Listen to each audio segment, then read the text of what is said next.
first keynote speaker of today is someone we all know. He's currently professor of finance of University of New Orleans.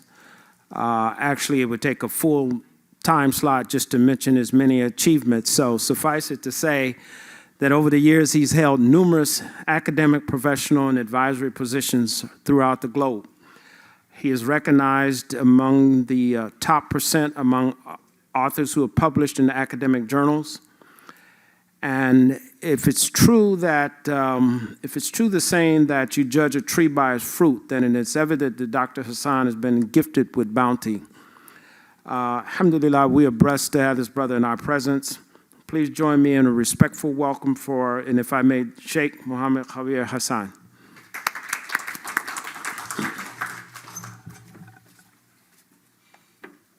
What is my presentation?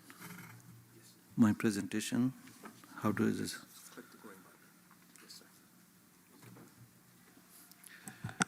Bismillahir Rahmanir Rahim. Assalamu alaikum wa rahmatullahi wa barakatuhu. Rabbi shrah li sadri wa yassir li amri ahlul uqdatan min lisani yafqahu qawli. So let me follow my slides very closely so that I can keep my chain of thought intact, and I'll take any question afterward. So in 1975, we roughly set the starting point of this modern Islamic finance. When it started, everybody thought that it's a fad, is going to go away, but it still survived and it's growing big. Now, we frequently ask questions, what ethics had to do with finance? How can we expand our business without taking loans in modern system? Interest has become part and parcel of global financial system, like the dual banking we're talking about. It is impossible to have two systems of banking right now. It is the same thing, only the names differ, interest or profit. And that is a big concern among us. And we say how Islamic is Islamic, the banking industry. If we forsake dealing in interest, we will be left out of the business in the world business ecosystem. Suitable in those good olden days, but not in these fiercely competitive modern markets. Only be applicable in Islamic countries. We live in a secular country. It is just a dream, never can be a reality. If you look at the numbers, 2008 and 2009, the first financial crisis, it was roughly about 1 trillion. Then we had pandemic, and during pandemic, it actually increased by 150%. And how can Islamic finance can grow to $20 trillion mark? Right now, it's roughly 4 trillion. Right now, it's less than 1% of the global financial ecosystem. So when you grow 5%, you will see how much opposition you're getting. Right now, actually, the Western banking system, the financial establishment, making money out of us using Islamic financial tool. Unfortunately, we are not really the biggest player in this market. So, Brother Zubair Mughal gave some data. This is the most recent data that I have. Came out a recent publication, roughly 4 trillion, the entire Islamic finance industry. If you look at on the right-hand side, Islamic banking is about 70%. And the next in line is Sukuk, and then we have Islamic mutual fund. So these are very important financial ecosystem that we see. When you look at the Islamic banking, who are the major countries? You know, Iran is 100%. If we subtract Iran, Saudi Arabia is growing very fast. And in that ecosystem, Bangladesh is also one of the countries. You know, Bangladesh does not have an Islamic banking law. So it's totally demand-driven. 30% of the market is Islamic. If you compare this with Malaysia, same time it started 1983, Malaysia hasn't reached that level yet.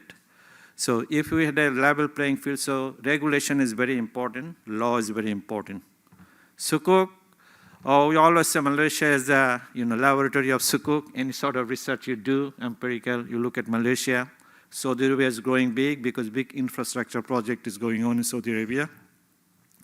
Islamic mutual fund, Saudi Arabia is big, and actually I have done some empirical research with Saudi data with my Saudi students.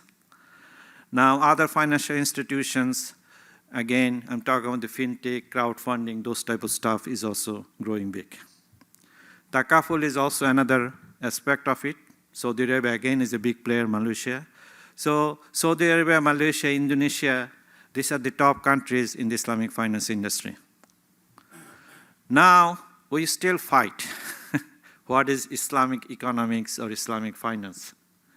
So actually, I'm borrowing a chart from one of my friends.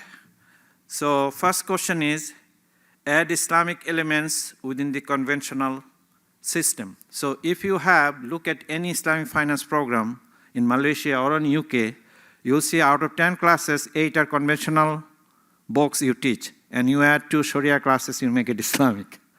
But Islamic, when you do this, it has to be spiritual Islamic. Combine this together within the context of Sharia, but that has not happened, and nobody is willing to spend research dollar money to create this curriculum, create this material, unfortunately. Second, work on institutional change because Islamic system calls for different institutions.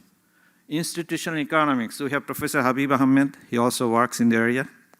Different institutions matter, actually. There's a big research in this area, and a lot of Nobel Prize has been won. Third, work on social finance instead of commercial finance. So Islam, when Prophet came, it was a social movement. So look at the social, like every presentation, the maslaha is a public good, it takes over in everything. So instead of the commercial, we need to focus on social finance. The reason that tension is coming up because we are busy making money by commercial Islamic finance industry. So we are at the expense of not looking at the Islamic social finance. Fourth one, work on environmental issues and circular economy because this is closer to Islamic finance. So we had another keynote speech yesterday, Tariqullah Khan. He also spends his time recently looking at this issue. Fifth, work on Islamic moral economy at philosophical level. So Professor Habib and another friend, Muhammad Asute, he is big on this thing. He has been going all over. We need to look at the moral economy. And we have, on the other extreme, create a new paradigm by rejecting conventional and build on different mindset. Professor Asad Zaman from Pakistan is a big advocate of this line of thought. But my aspect is we have to be practical. We have to live in a society in this world, focus on ways to address social and economic challenges using Islamic principles. So how do you do this? We know already framework Islamic finance, everybody talked about this. Problems that we face in conventional system, there's high unemployment, poverty, inequality, debt burden, or financialization, we call this, instability in the financial system. We have the all sorts of social ills that we see. Now, the Islamic finance, on the other hand, not money for money. There's that sale-based transaction. Like everybody is saying, lending is not the Islamic mode of financing, right? It's a charitable act. There should be diversity of products and financial inclusion. There are many ways we can reach to the people. Now, what are the channels? It could happen through the private sector, like commercial. It could happen through the public sector, if the government issues sukuk, or it could happen to the third sector or the voluntary sector, that the Islamic social finance that we talk about.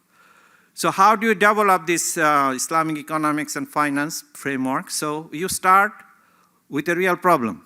Let's say unemployment in Muslim countries. 30% of our college graduates are unemployed.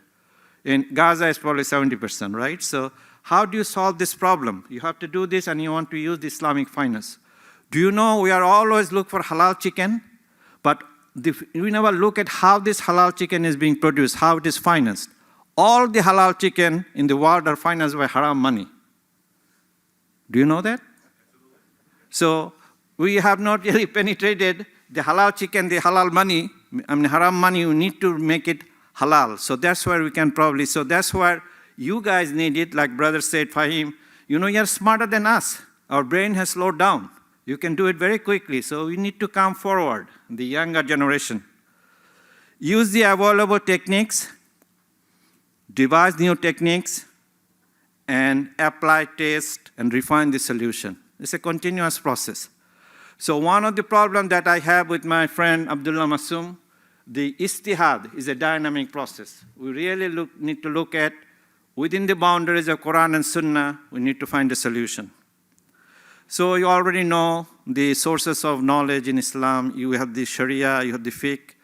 One of the, again, this is a slide I borrowed from Habib Ahmed. One of these things is ibadah, devotional acts. Everything is forbidden unless it is allowed. But in muamalat, everything is allowed until it is forbidden, right? So what I find, actually this has become a big problem, those who live in the United States or North America, about our future, about our children. They are becoming deist. They believe in something, they're slowly getting away from the religion. Part of the reason is that we cannot give them a clear message or the Islam, practical Islam in this country. Now, I'm not saying that you are innovating because this will be, I'm not bidat or kufr, all those things. I'm talking about what is permissible. We are not coming up with the solution. One day I took my son when he was at high school to Jummah prayer. And I took him to a mosque in Philadelphia, and there are a lot of converts. So white convert, 6 foot tall, Brother Thomas. So I thought that would be great. He will listen to this guy. And of course, he became a very religious, so he started talking about everything above the sky and under the earth, and nothing on ground. So my son was saying that he could have made it short in 5 minutes, what he said. And it took it 1 hour. So the delivery is also very important. So we have the 3 ladies sitting there. Some of them believe is ibadah is a personal matter, right? Okay. So, so when you talk to them, they will talk like this. So you know about the riba definition, you know, al-fadl, al-nasiha. One thing I want to emphasize, I was trying to find a definition of riba. You know, Abdullah said that, you know, what is Quranic riba and the bank riba, is it different or not? I have been constantly in the dinner table asked by my mother-in-law, you do Islamic finance? Explain to me what is riba. Well, I say my way. So when I look at give the example of bank, so she says that, well, you do profit, actually you do it this way, in the name of profit. Actually, to a degree, part of the problem that you face is that the transaction cost. So you cannot fit everything, like the sister and Dr. Nida said that in a system, the murabaha is the maximum you can do in a banking system. And with murabaha, you cannot really make an impact in the society that mudarab and musharaka can do.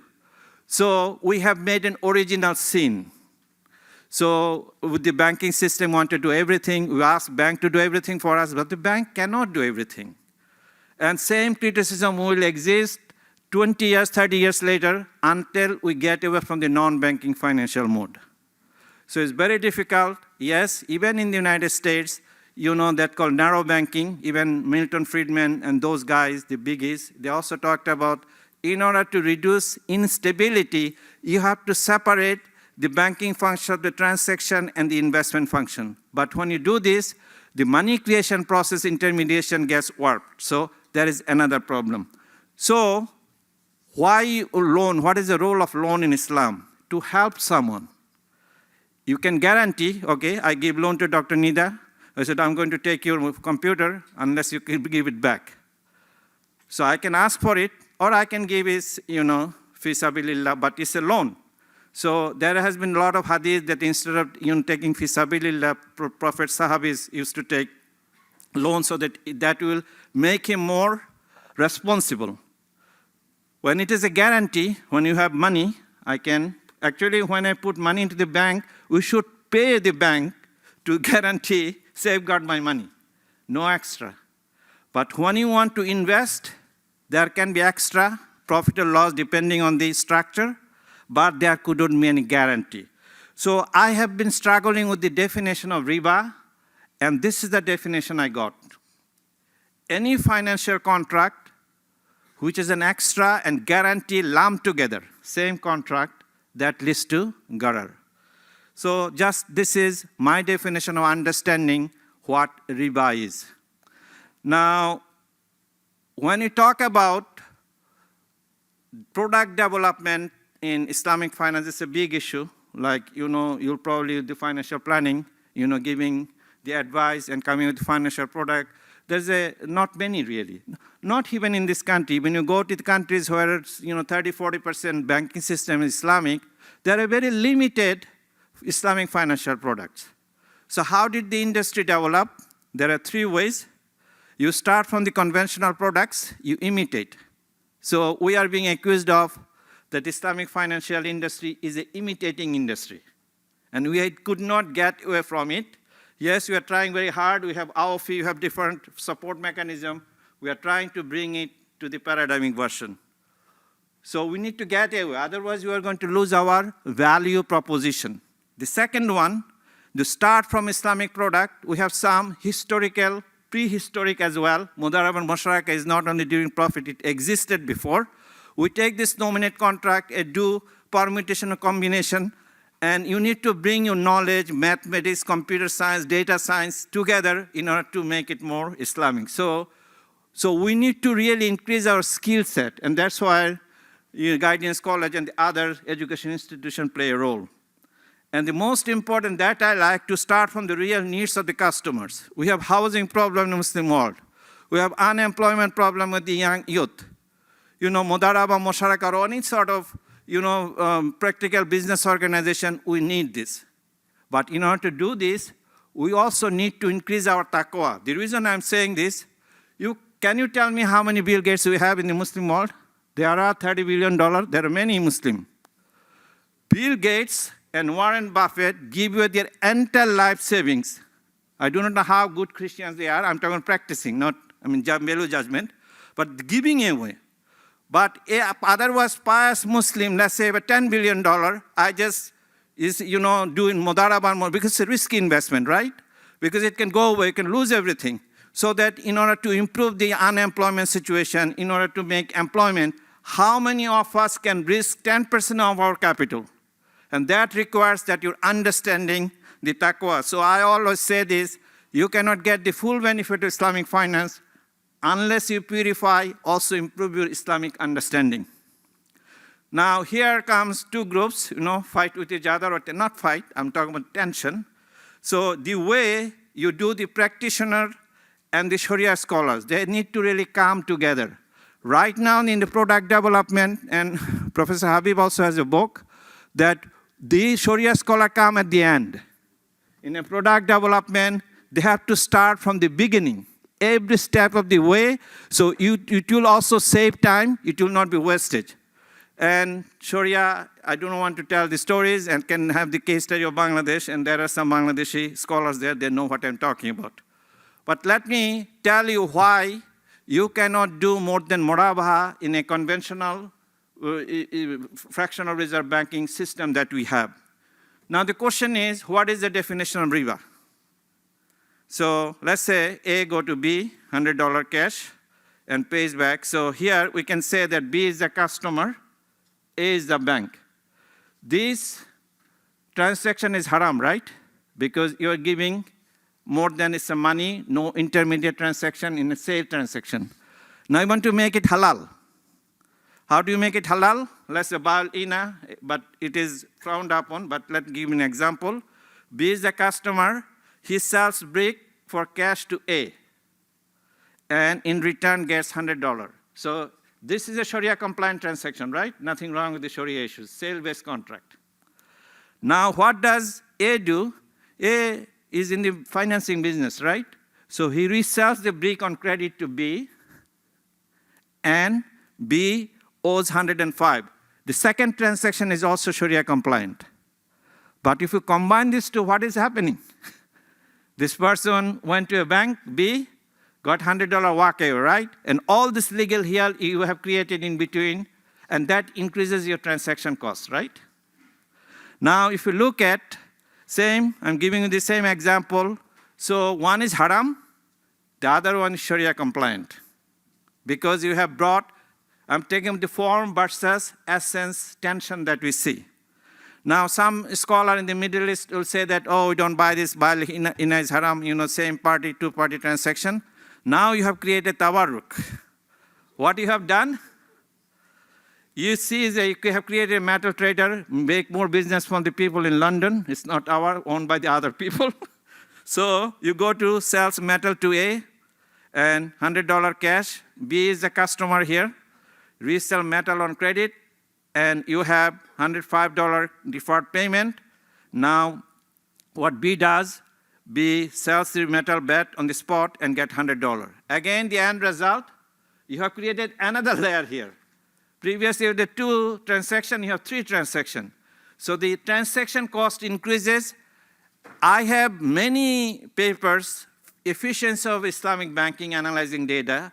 Islamic banks are most cost inefficient because it's very expensive, but the most profit efficient because everybody wants to go to heaven. You know, one day you had a dream last night, you became born again Muslim, and you have converted your conventional bank into Islamic. It happened, I know the case study. So it is more than that. So this role of C, no change of ownership metal, legal subterfuge, individually each of these transactions Sharia compliant, but if you read together, are they Sharia compliant? The whole idea is to circum riba. I'm not questioning the form verse. I'm saying that according to Sharia, that is right. So very often we say the tension. The Sharia is more about the form, legalistic way. The economics is more about the essence way. So if you keep creating this product, you can apply the same logic in sukuk as well. At one time, Taqi Usmani said 85% of the sukuk are not Sharia compliant. So let me give you a murabaha example. Even murabaha is problematic. So what happened during the time of our Prophet? So if you had money, you wouldn't go to a bank, right? So you go to a bank. I said bank did not exist, and I name it bank. So you go there, you make an order, right? You want to buy some camel, let's say. And then bank goes to the third party to buy the camel. Takes delivery, and then sells it to the customer. And customer, if you had money, that whole thing would not need it, right? So it will be on credit sale, right? So, okay, 1 year later, I have 10% and so on. So look how these legs work, because that is the transaction cost we are talking about in Islamic finance, okay? You pay in the future. Now what happened modern standard? So the client goes to a bank, makes an order. The bank goes to the third party and purchase and say that what I'm going to do with this camel. So tell the third party, deliver it to the customer directly. So in order to save another leg, and then at the same time, you have a ijab qabul sale contract, and it is paid in the future. Now, what is happening in banking practice right now? Look, the legs. So customer goes to a bank, order it. Bank said, look, man, I do not know what type of camel, this and that. I authorize you as my agent. So the agent goes to the market, buys a camel, takes delivery, and what it does, it sells and it pays back. So the question is risk sharing. What is the risk here? And actually, Professor Habib also has a paper, very nice. He talks about, all this. Sometime in this question is being raised by many of us. Okay, you go to a bank, you want to have a car ijara. You go there, everything's done in 5 minutes because I'm going to during lunchtime, you sit down. So there are 6 steps has to be done according to Sharia compliant, one after another. You sign a number of papers according to this order, and you walk away with the money or the car, depending on the jurisdiction that you are in. So there is no risk involved with the Islamic finance product that we see. Now, of course, we bring the concept, very often we hear this word, Islamic finance industry looks at more negative screening rather than positive. So prohibition-driven industry that we talk about. Now, there is a huge industry, we call this faith-based finance. And Islamic finance, fortunately, is one of the highest in that rank. Now, if you look at, there are different categories. You have the grant. Harvard has, what, $80 billion grant. Then you have the project-related investment and mission-related investment. That is another category. There is something called impact investing, that you invest in something, you want a below market registered rate of return, but you want something else like social return. Then you have the development finance, but ESG finance, that I heard this word, in the last figure that we had, actually we did a study with Oxford University Business School, 95% of the ESG is negative, and there's about $54 trillion industry. And probably the number is increasing. That number is in 2018. Now, I also looked at different faith traditions, Abrahamic faith and non-Abrahamic faith. So we have taken Christianity, Islam, Judaism, Hinduism, Buddhism, Sikhism, and Jainism. So in that group of advisors that we work together, there are from people from different faith traditions. And we have found, even though, like for example, the specific principles of investment, I'm talking about the good investment, halal investment, socially responsible investment, are specifically mentioned in the 3 Abrahamic faith. But the other 4 faith is not specifically mentioned, but you can derive from their teachings.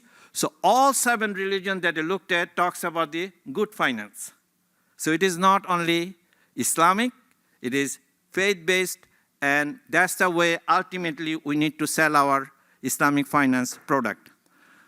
Now, Islamic Development Bank, when this SDG 17 goals came out, so it did a study, and it looked at 3 different categories. Let's say finance for social development, finance for infrastructure, and finance for innovation. And they have categorized this and looked at what are the different Islamic financial products can achieve each of these goals. For example, let's take finance for infrastructure development. There are 8 SDG goals can be addressed with Islamic finance. And what are the tools? You can have Sukuk program, you can have syndicated financing. Finance for social development, there will be 6 SDG goals can be addressed. And the Islamic social and financial inclusion, zakat, waqf, Islamic microfinance can be used as a tool. Then you have to promote innovation in achieving efficiency. 6 SDG goals can be addressed.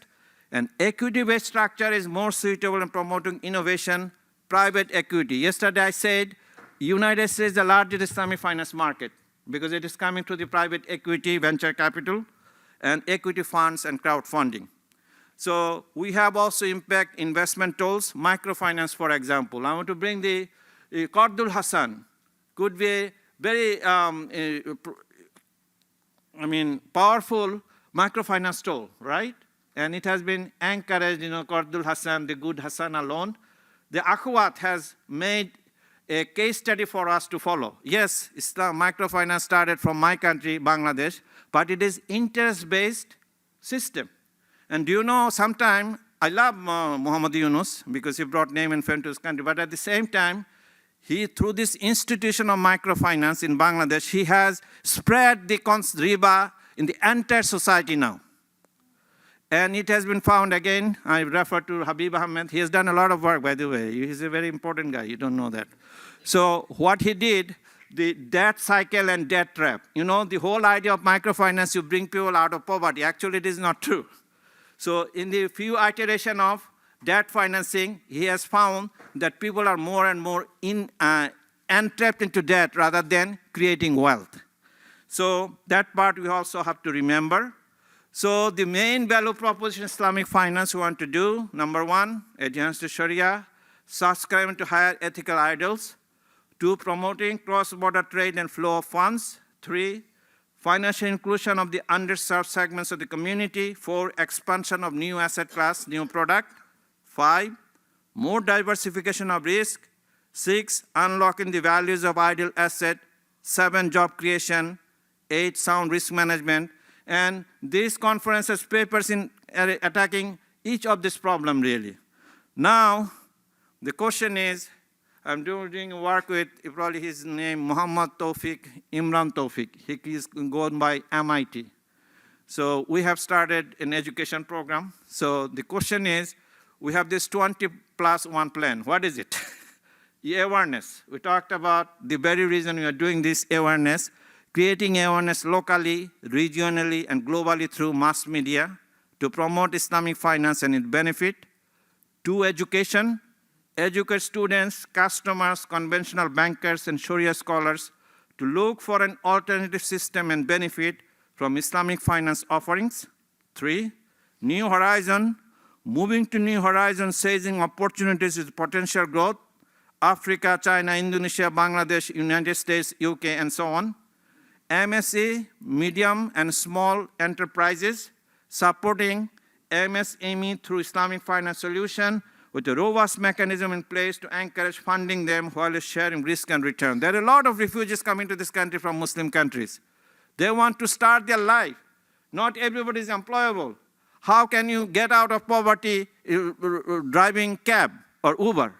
You really need to create some sort of business, and where is the financing coming from? Islamic finance should be looking at this thing. Now, we have been in the enclave, like Dr. Mahin said, we need to get out and spread. You know, it's not only for Muslims. We want to target it for people of all faith and all traditions. Number 5, people and partnership, offering pure Islamic finance product like Mudaraba and Musharaka to support budding entrepreneurs who can create jobs to an ailing or any economy. Number 6, takaful. We need insurance. Encourage takaful at all levels with innovative coverage to support the Islamic finance industry while supporting people with uncertainties. Tabarruk. Avoiding tabarruk, commodity murabaha, and similar products with no impact on a global scale in the long run. Then you have unity in diversity. Promote to work on a common, so we have different school of thought. We really need to get together. Otherwise, going to, at one point, tipping point is going to be a big problem for us. On a common platform, objectives to introduce new Sharia-compliant products to the market while working on their respective mandates with regulators. So right now, this is a scenario everybody talking about. Mudaraba Musharaka is only 20%, even in conservative statement. Many people are saying 10% and 80% of Murabaha. We need to turn it around. We need to make 80% partnership type financing and 20% Murabaha if we want to or achieve the maqasid of Sharia that we talk about. Number 9, level playing field. Establish a level playing field with that of conventional banking finance industry. So the countries where there is Islamic finance law, banking law make it. And we can follow, we don't have to reinvent the wheel. Malaysia and Indonesia has done a very good job. We can look at their regulation and can adapt it to the country need. Then AOFI is doing a lot of work in this area. Synergies, strengthen the Islamic finance industry through mergers and acquisition of Islamic banks and Islamic financial institutions to achieve a scale to do bigger deals for bigger impact globally. Tiny Islamic bank. You cannot, scalability is very important. You need to do syndicated finance. All the Islamic finance has to grow that much they can do big deals. Right now it is not happening. Beyond charity, promote Islamic microfinance self-employment projects to support the poor, needy, and the downtrodden by empowering them instead of stretching their hand. You know, zakat, totally misconstrued. You know, pay zakat to keep people under poverty for the rest of life to make a vote bank, right, for political toll. Is this supposed to be an ibadah? But it is not happening that way. NIA is very important too. New breed apart, encouraging recent graduates to build a career in Islamic finance and ethical entrepreneurship. This brother who did Islam, you know, the cooperative credit union, I was very impressed. I hope you work there. Or do you want to work there? They won't take you. Oh, they won't take you. So these are the new blood. They have to come out new institution. Practice, practice, practice. Persuade colleagues and universities to encourage practitioners to come on board as faculty members along with academicians. So it's not only academicians, bring the practitioner, tell the other part of the story. That's what we do in our business school as well. Grooming talents, allocate resources to absorb management trainees and to leadership trainees as part of the continuous development program every year. 15, food for thought and health, support farmers and agriculture initiatives through widespread salam products, taking experiences, success stories from other countries. Islamic banking is a corporate banking, right? You really do not give any money to the small fishes, right? Farmers, like in Bangladesh, if you look at their the loan or the financing structure, 90% goes to the corporate sector of Bangladesh. Innovative business structure, build and innovate new structure independent of banking regulation to add further impetus to the Islamic finance operating outside the regulated framework. There's a huge narrow shadow banking in this country. The 2008 and 9 was caused mainly by shadow banking. We can bypass the regulation and can create Islamic banking product. That's why we need the talent and skill set. Beyond retail and corporate banking, encourage Islamic financial institutions to focus on merchant development, infrastructure and agriculture types of banking, and finance spend on research and development in this regard. You know, if you want to do a mahafil in our country, people will give you money. But if you say, I want to write a book, I want to take a leave of absence, give me money, so you do fi sabilillah. Incentive, Islam is an incentive-based religion. Islam is the most secular religion, actually. People misunderstand us. You know, your relationship with God is very much private. You don't talk about. You talk about fiqh muamalat, you know, your relationship with me. 18, risk sharing. Encourage a risk sharing mindset among all stakeholders of the Islamic finance industry, Islamic bank and clientele. That mindset is very much absent. Now check the team plus. 19, conduct a diagnostic study on the team to evaluate the staff members' understanding of Islamic finance offering. Have you ever done that in this industry? Very often we don't. We don't check, like continuous education that is very common in medical or other field. And finally, beyond documentation, there's a need to verify the transaction through site visits and other mechanisms, the approval of the Sharia department on the board. Many cases I know, anecdotal evidence, the Sharia scholar don't even know. It happened in international big transaction as well, they sign it off. And many cases don't have an understanding of the modus operandi of the financial product. We need to educate the Sharia scholars as well. So I want to, coming to an end, I know I will stop if you want. There are 4 points. This is very crux of the Islamic finance. Riba was prohibited. Why? Earning money from money or interest is prohibited. Profit, which is created when money is transformed into capital by effort, is allowed. However, some forms of debt are permitted where these are linked to real transaction, not just giving money. It has to be sale-based, and where this is not used for purely speculative purposes. How does it link to the market? A real return for real effort is emphasized. Investment cannot be too safe. While speculation is discouraged, investment cannot be too risky.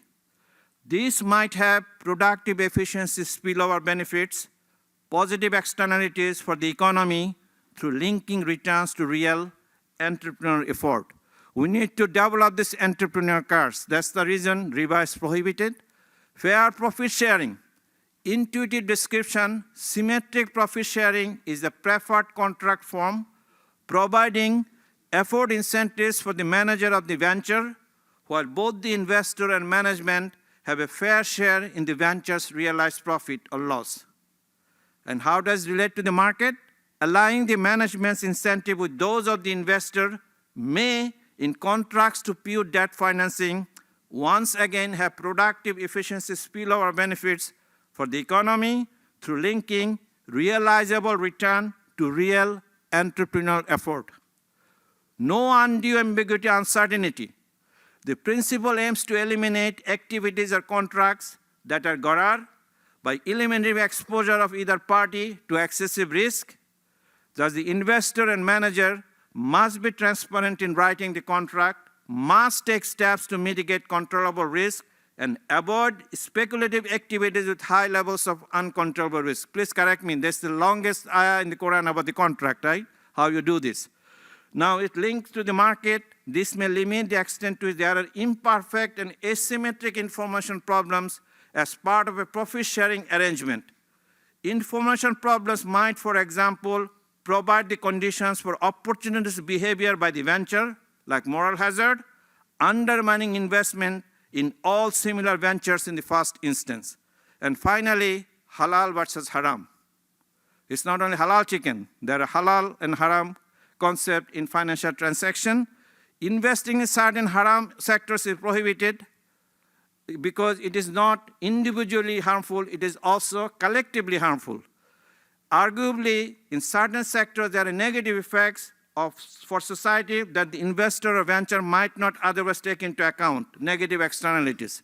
Do you know there has been tons of studies, and Abdullah can tell, he was one of student, there is a negative investment plays you higher market adjusted rate of return. But that is have a secondary impact on the society. If you look at from the stockholder perspective, it's good for the stockholder, stock price going up, but we have to have regulation. That's why Islam and the Abrahamic faith has forbidden certain activities because it has collective damage to the society. So, final 3 slides. Foundation principle of Islamic finance. First of all, how do we go back? Okay. So it's rooted in divine law, prohibition of harmful transaction. It advocates economic justice for all humanity. Wealth must be circulated because interest concentrates wealth, and so you need to have a riba-free system. Commoditization, backed by real assets for real growth, so you cannot have a money-for-money transaction. Risk sharing, it should not be risk transfer, it has to be positive sum game. So if we compare this lending, debt-based economy and conventional and equity-based economy, lending in a debt-based economy and Islamic finance investing in ethical equity-based economy. In conventional system, in a win-lose framework, that means zero-sum game. An Islamic system is a win-win framework. In conventional financialization, debt creation. In an Islamic one, it invests in real assets. In a conventional one, risk is transferred, but Islamic one, risk is shared. In conventional one, unfair gains for profit and losses, but Islamic one, paradigmic one, not, I'm talking about financial engineering, just and fair profit and loss sharing. In a conventional one, there is an inequity in the system, rich gets richer, poor becomes poorer, but we say the justice and equity in Islamic finance. So the challenge that we are facing, we have talked about communication gap, misconception, like my mother-in-law story, what is riba, not riba. Misunderstanding and misplaced notions about Islamic finance must be removed through awareness and advocacy program. Trust gap. Social business and impact investing should be emphasized to remove tensions among the stakeholders of the Islamic finance industry. Innovation gap. Balance between macro and micro makasih should be maintained. The so-called form versus substance, financial engineering. And finally, talent gap. We need young scholars. We need 3 in 1. We need Sharia, banking, and finance, and IT. This new breed of Sharia scholar or the Islamic finance scholar, when they come to the market, Islamic finance industry will very soon rise very rapidly. So we need a paradigm shift from instability to stability, deception to transparency, deregulation to regulation, value neutral to timeless value. So we need to rebrand Islamic finance. Islamic finance must be branded as beneficial to people of all faiths and beliefs, not confined to the Muslim community only. And Islamic finance slogan is for people of all faiths and beliefs. Thank you very much for listening to me. I'm sorry I took longer time.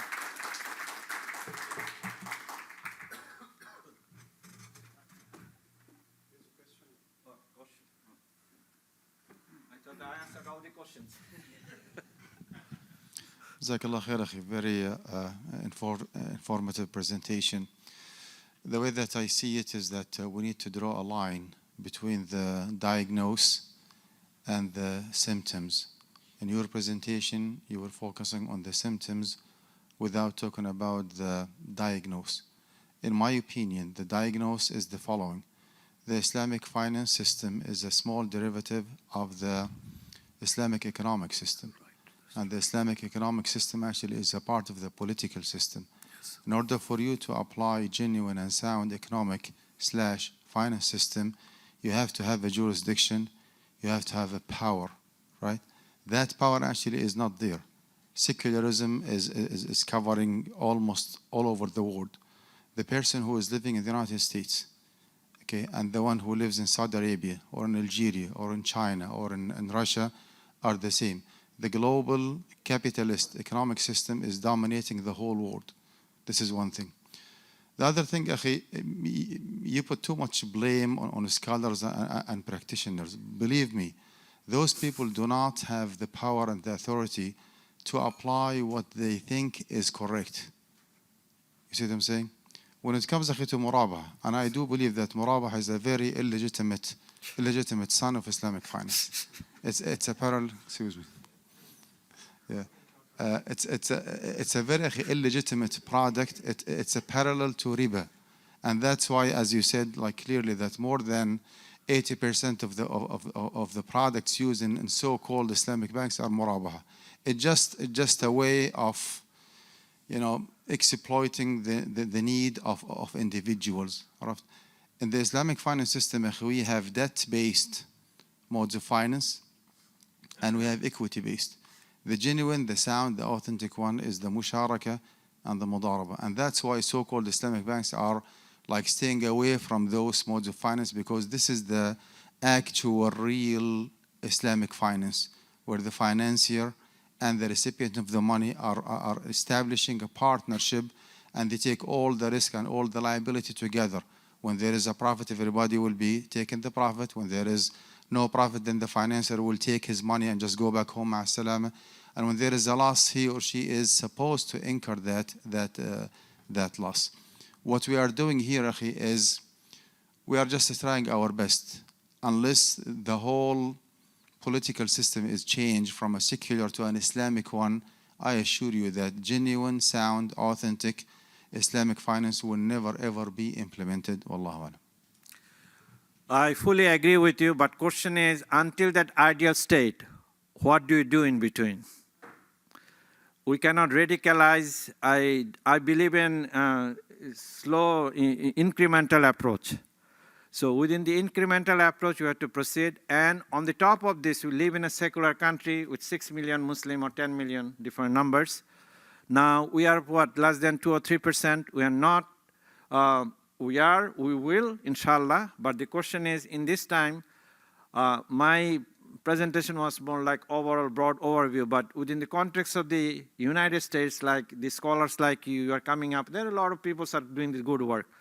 Yes, that I always say, I 100% agree with you. You cannot really get the full essence of Islamic finance as this is fully in this, you know, the ideal world of Medina, you are our prophet and so on.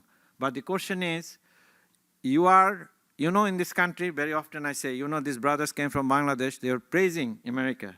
Say, whenever it comes to ibadah, this is a beautiful country. Nobody really asks anything, do anything to you. But when you try to voice Islam as a political Islam that you're talking about, they get very hard on you. They give you bad names and so on. So, you know, I'm conflicted. You know, it took 40 years. If you and Shakir did not, it's not that I did not come to my mind. Of course, I didn't have the money. I live in a red state, Louisiana. You know, they don't bother me because I have the tenure, and within the university, people are not like rednecker. So I survived, but it came to my mind many times, why didn't we do the Islamic finance? I travel all over the world, Islamic finance one. Finally, alhamdulillah, it's probably Allah's wish that finally it happened. So it takes time. Inshallah, our children, grandchildren will move it forward. You have a question, right? Yes, sir. So Don't ask me a difficult question. I don't know if it's difficult, but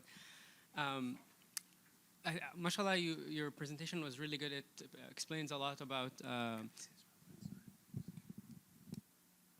thank you. Mashallah, you explained a lot about the Murabaha system and how it really is. And you explained a lot about financing. So like if you want to finance a car or a house or a student loan, all these consumption items.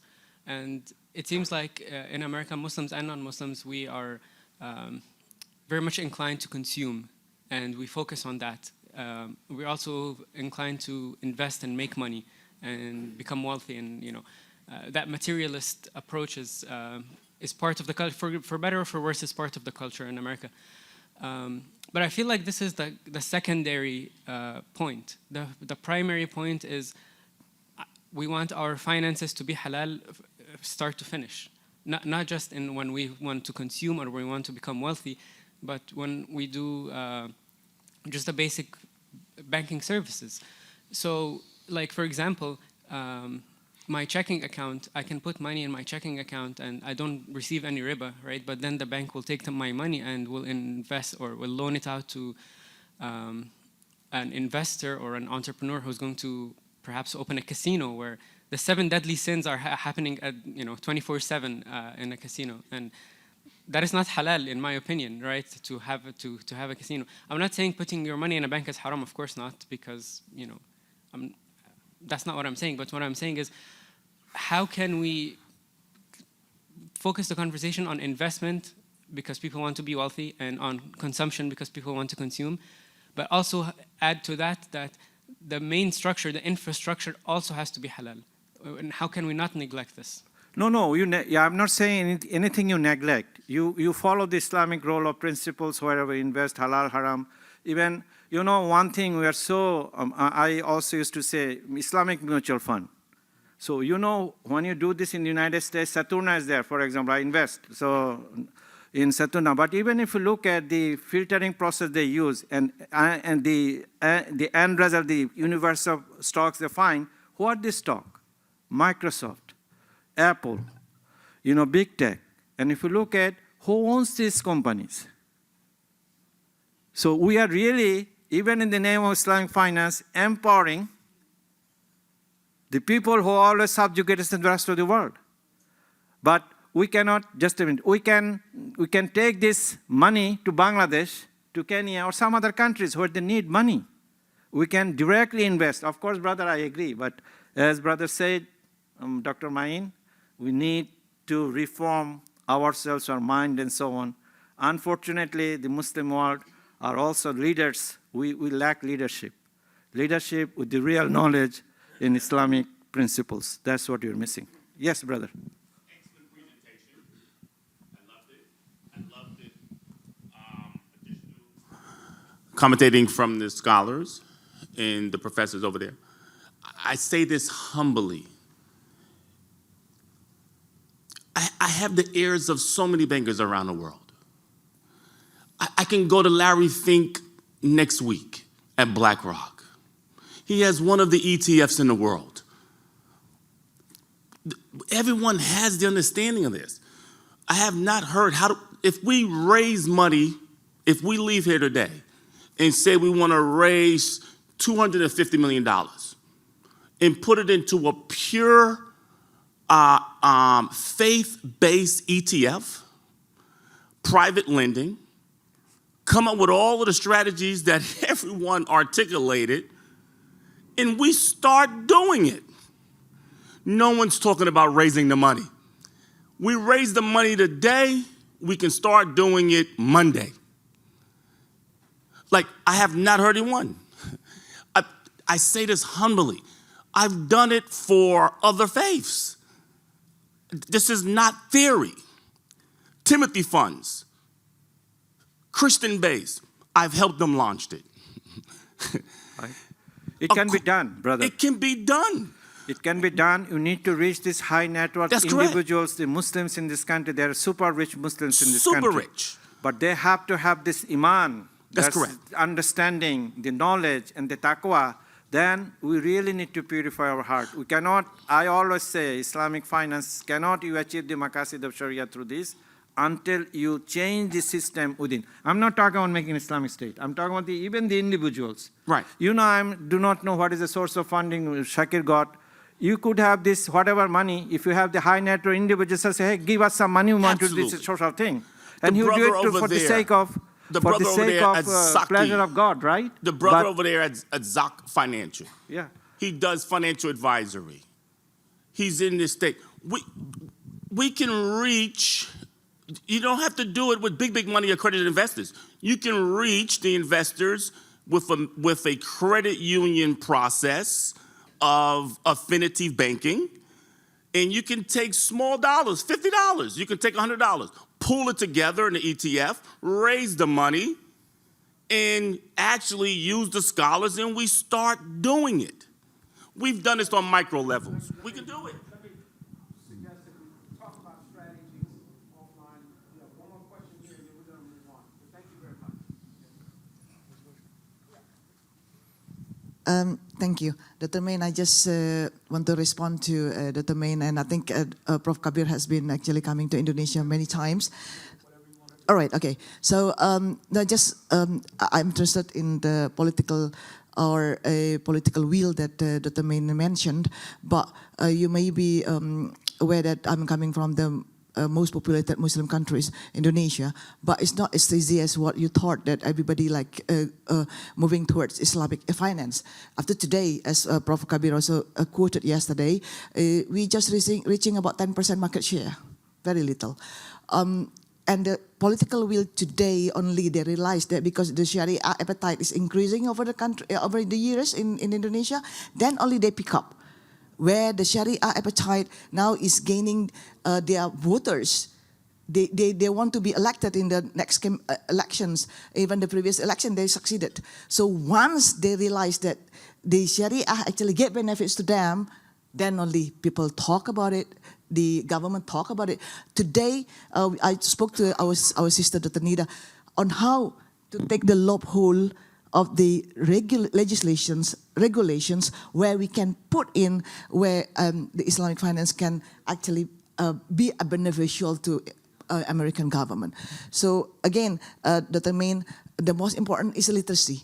Our mistake was when we actually introduced Islamic Bank in Indonesia in 1992 was to introduce product and services. So I remind you, everybody who are in the industry today, do not introduce product and services because you have to know what they need.